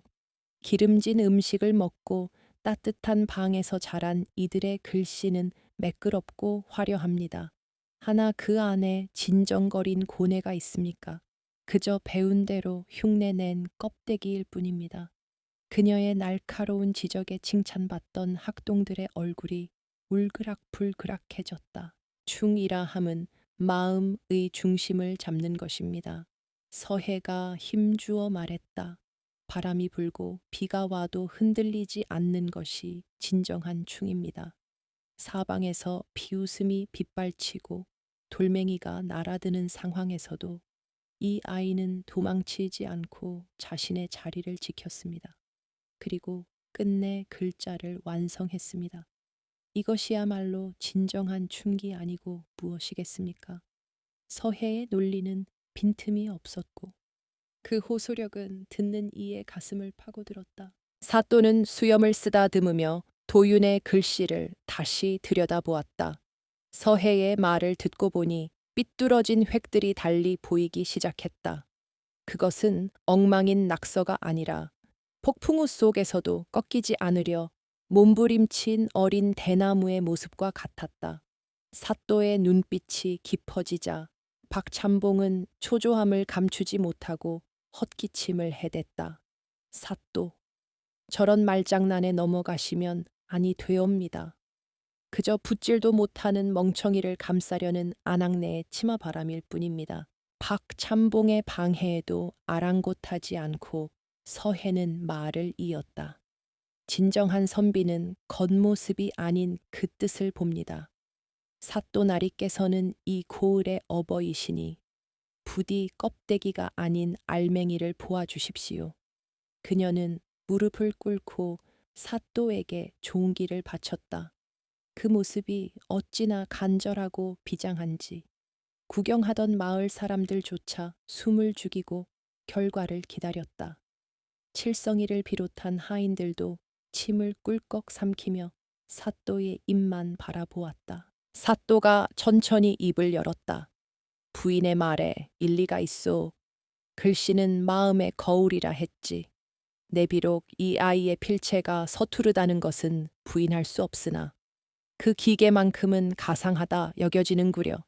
사또의 긍정적인 반응에 광장의 분위기가 순식간에 반전되었다. 도윤을 비웃던 사람들은 머쓱해하며 서로의 눈치를 살폈다. 박참봉의 얼굴은 잘 익은 대추처럼 붉게 달아올랐고 쥐고 있던 부채살이 부러질 듯 휘어졌다. 하지만 이것으로 끝이 아니었다. 서해는 자리에서 일어나 몸을 돌려 마을 사람들을 향해 섰다. 그녀의 시선은 칠선기와 그 패거리, 그리고 뒤에서 수군거리던 안악들을 하나하나 훑었다. 그녀의 눈빛은 사또를 볼 때와는 달리 차갑고 매서웠다. 여러분은 보셨습니까? 한 아이가 자신의 한계를 넘어서려 애쓰는 모습을, 그리고 그 모습에 돌을 던지고 침을 뱉은 여러분 자신을 보셨습니까? 그녀의 질타는 채찍보다 더 아프게 사람들의 양심을 때렸다. 어른이라는 이름으로 아이를 짓밟는 것이 부끄럽지도 않으십니까? 힘없는 자를 괴롭히며 즐거워하는 것이 이 마을의 인심입니까? 서해의 목소리가 높아질수록 사람들은 고개를 숙였다. 쥐구멍이라도 있으면 숨고 싶은 심정이었다. 특히 도윤을 괴롭혔던 아이들의 부모는 얼굴을 들지 못했다. 박참봉은 이대로 물러설 수 없다고 생각했다. 자신의 권위가 바닥에 떨어지는 것을 두고 볼 수 없었다. 이보시오. 최진사 며느리 말이 지나치지 않소. 마을 어른들을 능멸하다니. 이것이 양반가의 법도요. 그가 고래고래 소리를 지르며 삿대질을 했다. 하인들이 위협적인 기세로 서해를 애워쌌다.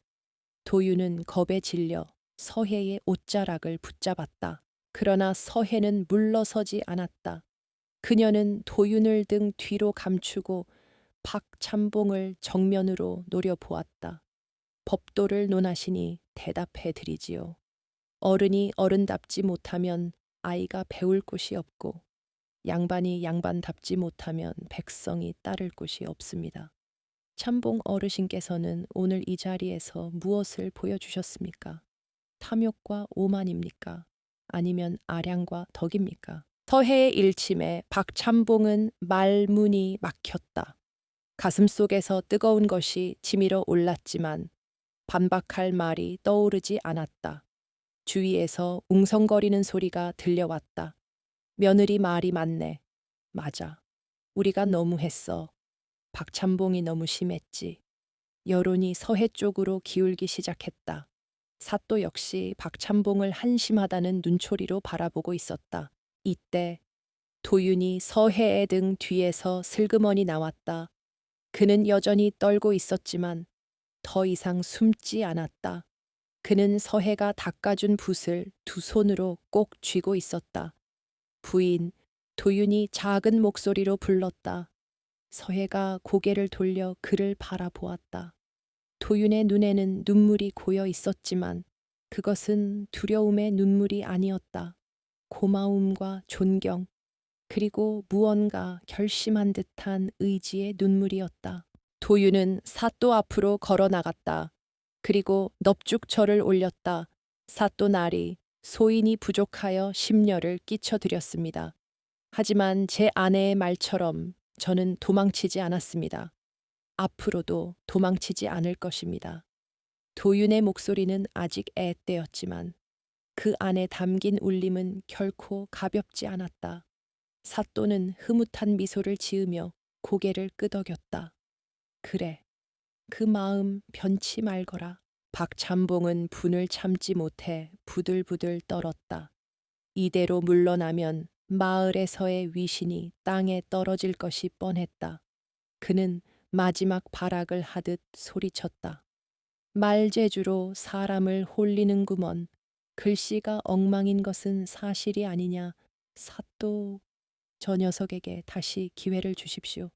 만약 이번에도 제대로 쓰지 못한다면 저 당돌한 며느리의 혀를 뽑아내야 마땅할 것입니다. 그의 잔인한 제안에 사람들이 경악했다.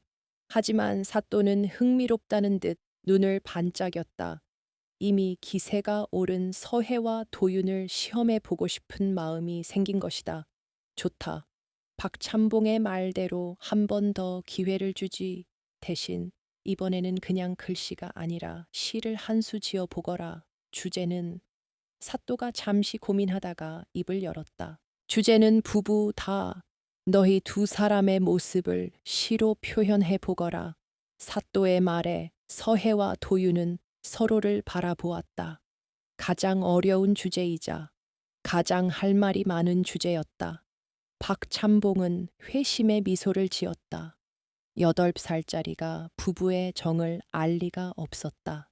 이번에야말로 꼼짝없이 당할 것이라 확신했다. 도윤은 서해를 바라보았다. 그녀의 눈동자 속에 자신의 모습이 비치고 있었다. 겁쟁이 꼬마 신랑이 아닌 한 여인을 지키고 싶은 사내의 모습이 어렴풋이 보였다. 서해가 고개를 끄덕였다 할 수 있습니다. 제가 당신의 먹이 되어 드리지요. 그녀는 직접 벼루에 물을 붓고 먹을 갈기 시작했다. 사각사각. 먹이 갈리는 소리가 다시 광장을 채웠다. 이번에는 비웃는 소리도 방해하는 움직임도 없었다. 오직 두 사람만의 세계가 펼쳐졌다. 도윤은 붓을 들었다. 손의 떨림은 멈춰 있었다. 그는 머릿속에 떠오르는 시상을 정리하며 천천히 화선지에 붓을 내렸다. 박찬봉의 비웃음도 사또의 시험도 더 이상 두렵지 않았다. 서해는 먹을 갈며 도윤의 옆얼굴을 지켜보았다. 땀방울이 맺힌 이마, 굳게 담은 입술, 어느새 훌쩍 자라버린 듯한 남편의 모습에 가슴이 뭉클해졌다. 오늘 이 자리에서 우리는 다시 태어나는 것입니다. 당신은 진정한 선비로, 나는 당신의 진정한 아내로. 그녀의 마음속 기도가 먹물에 새으며들어 도윤의 붓끝으로 전해졌다. 광장 한가운데에는 묵직한 침묵만이 감돌았다. 서해가 먹을 가는 소리만이 규칙적으로 울려 퍼졌다. 쓱, 쓱. 그 소리는 마치 전쟁터에서 칼을 가는 소리처럼 비장하게 들렸다. 도윤은 숨소리조차 죽인 채 하얀 화선지를 내려다 보았다. 방금 전까지 그를 괴롭히던 수치심과 공포는 이제 붓끝에 모여 검은 먹물이 되었다. 그는 서해의 눈을 한 번 바라보고는 떨리는 손에 온 힘을 주어 첫 획을 그었다. 박찬봉은 팔짱을 끼고 거만하게 앉아 그 모습을 지켜보았다. 콧방귀를 뀌며 옆에 있는 이방에게 귓속말을 건넸다. 젖비린 나에 나는 어린 것이 부부의 정을 논한다고 기가 차서 말이 안 나오는군. 오늘 저것들이 개망신을 당하고 나면 내 당장 저 집안을 마을에서 쫓아낼 구실을 만들 것이네. 그의 눈빛은 먹잇감을 노리는 독사처럼 번들거렸다. 도윤의 분놀림은 느렸지만 신중했다. 한 글자 한 글자 써 내려갈 때마다 이마에서 땀 방울이 툭툭 떨어졌다. 화선지에 먹물이 번지자 서해는 조용히 자신의 소매로 도윤의 이매에 맺힌 땀을 닦아주었다. 그 자연스러운 동작 하나가 시를 쓰는 과정 그 자체처럼 보였다. 사람들은 숨을 죽이고 그 기이하고도 아름다운 광경에 시선을 떼지 못했다. 마침내 도윤이 붓을 내려놓았다. 화선지에는 삐뚤빼뚤하지만 힘찬 글씨로 시 한 수가 적혀 있었다. 도윤은 긴 숨을 토해내며 자리에서 일어났다. 다리가 풀려 휘청거렸지만 이번에는 서해가 부축해주지 않아도 스스로 중심을 잡았다. 사또가 호기심 어린 눈으로 몸을 앞으로 기울였다. 어디, 그 시를 한번 읊어보거라. 도윤은 목을 가다듬고 자신이 쓴 시를 낭독하기 시작했다. 목소리는 작고 떨렸지만 발음은 또렷했다. 나의 아내는 높은 산이요. 나는 그 아래 작은 나무라. 산이 비바람을 막아주니 나무는 꼿꼿하게 자라나네. 세월이 흘러 나무가 거목이 되면 그때는 내가 산을 덮어주리라. 시가 끝나는 순간 광장에는 정적이 흘렀다. 8살 아이의 시라고 하기에는 그 뜻이 너무나 깊고 애틋했기 때문이다. 자신을 지켜주는 아내에 대한 고마움과 훗날 장성하여 아내를 지키겠다는 사내로서의 맹세가 고스란히 담겨 있었다. 구경하던 아낙네들 중 몇몇은 눈시울을 붉히며 옷소매로 눈물을 훔쳤다. 하지만 박찬봉은 이 감동적인 분위기를 참을 수 없었다. 그는 벌떡 일어나 손가락질을 하며 고래고래 소리를 질렀다. 이 무슨 해괴한 소리냐. 남편이 하늘이고 아내가 땅이거늘 아내를 산이라 높이고 자신을 나무라 낮추다니 이는 삼간오륜을 거스르는 폐륜이다. 젖도 안 뗀 놈이 어디서 감히 요설을 늘어놓느냐. 그의 호통에 분위기가 순식간에 얼어붙었다. 박찬봉은 기세를 몰아 사또에게 삿대질까지 해대며 흥분했다. 사또 저런 근본 없는 글을 쓴 놈에게 상을 준다면 이 고을의 기강이 무너질 것입니다. 당장 저놈의 종아리를 쳐서 양반의 법도를 가르쳐야 합니다. 하인들도 덩달아 소란을 피우며 도윤을 위협했다. 도윤은 겁에 질려 어깨를 움츠렸다. 칭찬받을 줄 알았던 자신의 진심이 매도가 되자 다시금 두려움이 엄습했다. 그때였다. 서해가 도윤의 앞을 막아서며 박찬봉을 정면으로 쏘아보았다. 그녀의 눈빛에는 더 이상 인내심이 남아있지 않았다. 그녀는 차갑게 가라앉은 목소리로 입을 열었다. 참봉 어르신, 어찌하여 시의 껍데기만 보고 그 안에 담긴 충전근 보지 못하십니까? 부부는 서로를 비추는 거울이라 했습니다. 남편이 아내를 귀하게 여기면 남편 또한 귀해지는 법입니다. 제 서방님은 자신을 낮춤으로써 아내를 높이고 그로 인해 스스로 더 큰 사람이 되겠다고 다짐한 것입니다. 이것이 어찌 폐륜입니까? 박찬봉은 얼굴이 불그락푸르락해져서 말을 더듬었다. 어디서 감히 아낙네가 사내들의 대화에 끼어들어 내년이 꼬리를 치니 저 꼬마 놈이 정신을 못 차리는 게야. 전내 나는 신랑 데리고 사느라 밤마다 곡소리가 난다는 소문이 파다하더구만.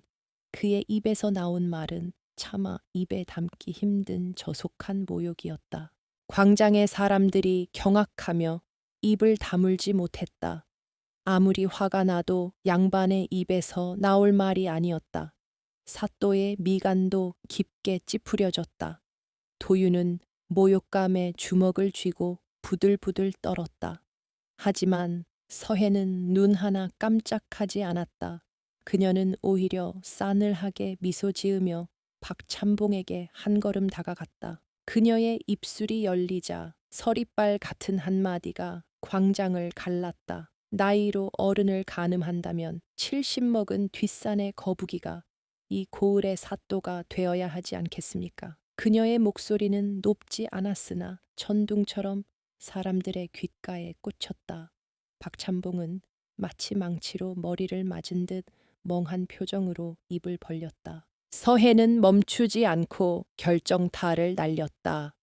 사람이 짐승과 다른 것은 부끄러움을 알기 때문입니다. 내 서방님은 8살의 나이에도 자신의 부족함을 부끄러워할 줄 알고 그것을 채우려 노력합니다. 허나 어르신은 머리카락이 하얗게 새도록 사셨으면서도 어린아이를 괴롭히고 아낙네를 모욕하는 것을 부끄러워하지 않으시니 그 70년 세월을 어디로 드신 것입니까? 광장은 찬물을 끼얹은 듯 고요해졌다. 서해의 논리는 너무나 명쾌하고 날카로워서 누구도 반박할 엄두를 내지 못했다. 박찬봉의 얼굴은 수치심과 분노로 터질 듯이 붉어졌다가 이내 창백하게 질렸다.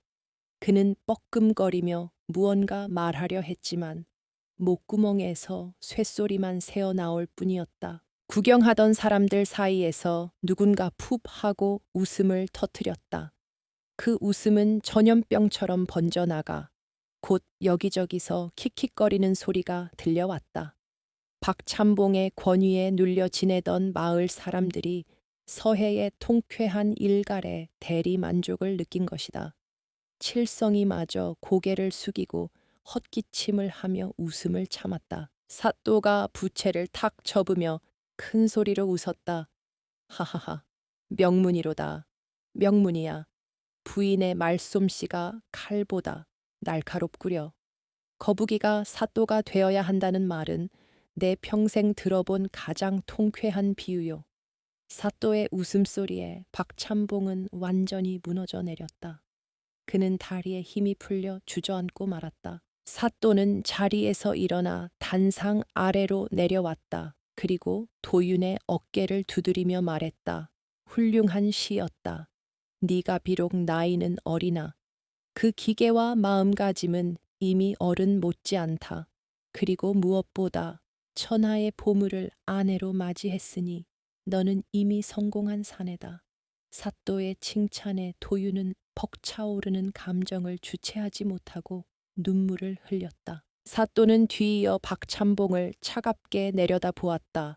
박참봉, 자네는 이 마을의 어른으로서 부끄럽지도 않은가? 어린아이의 길을 꺾고 그 집안을 핍박하다니. 내 오늘부로 자네의 향판 직을 거두고 앞으로 초에 진사되게 어떠한 해코지도 하지 못하도록 엄명하겠네. 만약 또다시 이런 추태를 보인다면 그때는 관아의 곤장이 기다릴 것이야. 박참봉은 바닥에 엎드려 살려달라고 빌었다. 아이고 사또나리, 한 번만 용서해 주십시오. 제 입이 방정이었습니다. 천하에 없을 추태였다. 그동안 그에게 억눌려 살았던 마을 사람들은 그 꼴을 보며 10년 묵은 체증이 내려가는 듯한 시원함을 느꼈다. 권력과 돈으로 사람을 짓밟던 자의 말로는 비참했다. 도윤은 서해를 바라보았다. 그녀는 여전히 꼿꼿한 자세로 서 있었지만 그 눈빛은 한없이 부드럽게 도윤을 향하고 있었다. 우리가 이겼어. 그녀의 눈이 말하고 있었다. 도윤은 서해의 손을 잡았다. 아내의 손은 차가웠지만 맞잡은 손바닥에서는 뜨거운 열기가 느껴졌다. 그것은 승리의 열기이자 두 사람의 운명이 하나로 묶이는 순간의 온기였다. 해질녘의 노을이 광장을 붉게 물들였다. 사람들은 더 이상 도윤을 꼬마 신랑이라 놀리지 않았다. 그들은 경외심 어린 눈빛으로 이 어린 부부를 바라보았다. 70 먹은 거북이보다 더 어른스러운 8살 신랑과 그를 거목으로 키워낼 지혜로운 아내, 전설 같은 이야기가 마을의 역사에 새겨지는 순간이었다. 사또의 행차가 마을을 빠져나가고 요란했던 꽹과리 소리마저 잦아들었지만 광장에 모인 사람들은 쉽게 자리를 뜨지 못했다. 그들은 마치 귀신에 홀린 듯 초에 진사되게 어린 부부를 바라보고 있었다. 불과 반나절 전까지만 해도 손가락질하고 비웃던 그 대상이 이제는 감히 범접할 수 없는 위험을 지닌 존재로 탈바꿈해 있었기 때문이다. 박참봉은 하인들의 부축을 받으며 비틀거리는 걸음으로 사라졌다. 그의 뒷모습은 패배한 장수의 그것처럼 초라하기 그지없었다. 평소라면 굽실거렸을 마을 사람들도 이제는 싸늘한 눈빛으로 그를 외면했다. 권력이라는 것이 종이 호랑이와 같아서 명분이 사라지면 얼마나 허망하게 무너지는지 모두가 목격한 탓이었다. 칠성이가 쭈뼛거리며 도윤에게 다가왔다. 그의 손에는 주워온 붓이 들려 있었다. 흙은 털어냈지만 여전히 꼬질꼬질한 붓이었다. 도련님, 아니 선비님, 이거 떨어뜨리셔서. 칠성이의 목소리는 기어들어갈 듯 작았다. 도윤은 잠시 그를 바라보다가 말없이 붓을 받아 들었다. 그 침묵은 100마디의 꾸지람보다 더 무겁게 칠성이를 짓눌렀다. 마을 안악들이 하나둘 서해에게 다가와 말을 걸었다. 세댁.